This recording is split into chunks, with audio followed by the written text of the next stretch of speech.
Hola chicos, ¿cómo están? En el día de hoy nos reunimos para debatir un poco sobre el caso que se nos fue asignado, que es el caso de Nancy Cruzan, una joven estadounidense de 24 años de edad que en el año 1983 sufre un accidente automovilístico que como consecuencia la deja en un estado vegetativo.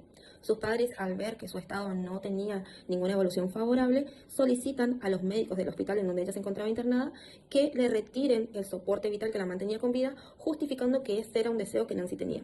Los médicos se niegan rotundamente a realizar esta acción que los padres pedían, justificando que no existía evidencia que diga que este realmente era el deseo de Nancy. 7 años después, en el año 1990, el caso de Nancy llega a la Corte Suprema, en donde se dictamina que todos pacientes que no quiera someterse a un tratamiento o existan pruebas de que no quiera recibir algún tratamiento como lo era, por ejemplo, el soporte vital, estaba en condiciones de rechazarlo. Lo que esto falló a favor del pedido de los padres de Nancy y deciden desconectarla. Este fue un caso bastante impactante en ese año, ya que fue uno de los primeros casos en donde se hablaba de la muerte digna, ¿sí? Entonces a mí me gustaría saber qué perspectivas ustedes tienen en cuanto a este caso y que me brinden su opinión. Desde la perspectiva de la bioética y el derecho, en el caso de Nancy Cruzman, esto marca un hito en la discusión sobre el retiro del soporte vital en pacientes en estado vegetativo persistente. Eh, Denominando un poco de lo que es el marco legal, tiene una relevancia crucial, ya que protege los derechos del paciente y garantiza la seguridad jurídica del equipo de salud, que respalda los principios fundamentales como la autonomía y la dignidad. Por otra parte, en el caso de Nancy, la Corte Suprema de Estados Unidos estableció que era necesario contar con las pruebas claras de la voluntad previa del paciente. ¿Para qué? Para permitir la suspensión de su soporte vital. Esta decisión se consolidó junto con el derecho constitucional a rechazar los tratamientos médicos, incluso cuando el paciente ya no puede expresarlo directamente. Por otra parte, en Argentina, este derecho se encuentra regulado por la Ley 26.529, con el Convenio de Oviedo, el cual refuerza la necesidad del consentimiento informado y el respeto por la dignidad en un acto médico. Como licenciado en enfermería, considero que el rol profesional, que implica respetar siempre la autonomía del paciente y siguiendo los principios bioéticos y el marco legal vigente, es fundamental para aplicar los cuidados paliativos de calidad, acompañar emocionalmente a la familia y registrar cada intervención para resguardar tanto los derechos del paciente como la responsabilidad profesional del equipo de salud. En definitiva, respetar una decisión anticipada de rechazar tratamiento no es un abandono, sino un acto profundo de respeto ético y jurídico hacia la vida y la dignidad del paciente. Desde la perspectiva de medicina y enfermería, el caso de Nancy Cruzan nos enfrenta a dilemas éticos que siguen siendo actuales. Primero, desde la medicina está claro que el respeto por la autonomía del paciente es su principio fundamental, incluso cuando una persona pierde su capacidad de decidir. Sus derechos no desaparecen. Por eso, en situaciones como esta se vuelve imprescindible considerar qué habría querido el paciente si pudiera expresarlo. En segundo lugar, desde la enfermería, tenemos un rol clave como defensores de la voluntad del paciente y de su dignidad. No se trata solo de mantener funciones biológicas, sino de garantizar la calidad de vida y respetar su derecho a un final digno. Tanto la medicina como la enfermería deben equilibrar dos principios éticos esenciales: beneficencia y no maleficencia. Mantener a un paciente en estado vegetativo sin expectativas reales de recuperación puede no ser un acto de beneficencia, sino de prolongación del sufrimiento. También es importante destacar que en este caso impulsó el reconocimiento formal del derecho a rechazar tratamientos médicos.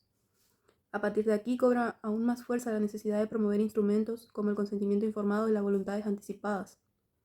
En conclusión, desde nuestra práctica profesional, el desafío es claro: acompañar, respetar, garantizar que las decisiones médicas no se basen solo en la preservación de la vida biológica, sino también en el respeto por la autonomía, la dignidad y el deseo de cada persona. Una perspectiva psicológica, muchas veces el hecho de prolongar tanto tiempo la vida de una persona de manera artificial implica la negación de una pérdida. Es como un mecanismo de defensa a un dolor tan grande, tan inmenso, justamente que implica la pérdida de un ser querido. Por eso desde el caso de Nancy era muy importante hacer respetar su autonomía, no solamente para hacer justicia por ella, sino también por los padres, para poder evitar ese dolor irracional, ese sufrimiento inmenso justamente que implica poder dejar ir a su hija y hacer respetar justamente su derecho. Y desde la salud, desde nuestro rol, es muy importante ese brindar ese acompañamiento psicológico y ese escucha activa a la para su familia. Este caso tuvo mucha repercusión ya que generó un debate mundial sobre el derecho a morir dignamente.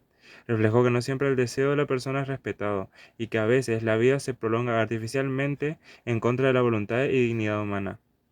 El proceso mostró cómo las familias enfrentan dolor, culpa y agotamiento emocional al tomar decisiones al final de la vida sin directrices claras.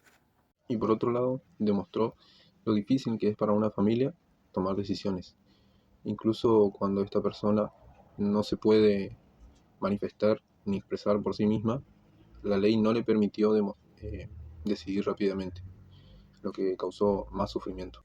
El licenciado en enfermería cumple un rol fundamental en situaciones críticas como la de Nancy Cruzan, donde su participación asegura que el cuidado no solo sea técnicamente correcto, sino también éticamente responsable. Su presencia garantiza el respeto a la autonomía del paciente, promoviendo decisiones informadas y basadas en lo que son valores humanos.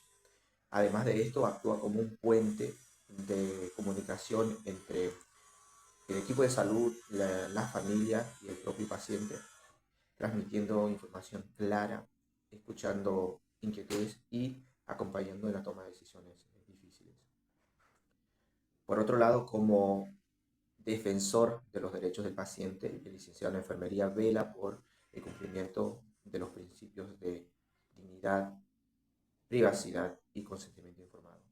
También brinda apoyo emocional, conteniendo a la familia y fortaleciendo la cohesión del equipo de salud en momentos de altas cargas emocionales. Con respecto al caso de Nancy Cruzan, este caso fue paradigmático porque otorgó visibilidad pública al debate bioético, haciendo que la sociedad comenzara a reflexionar abiertamente sobre cuándo es ético permitir morir a una persona, sobre la dignidad al final de la vida, el papel de la familia, el papel del Estado y los límites de la intervención médica.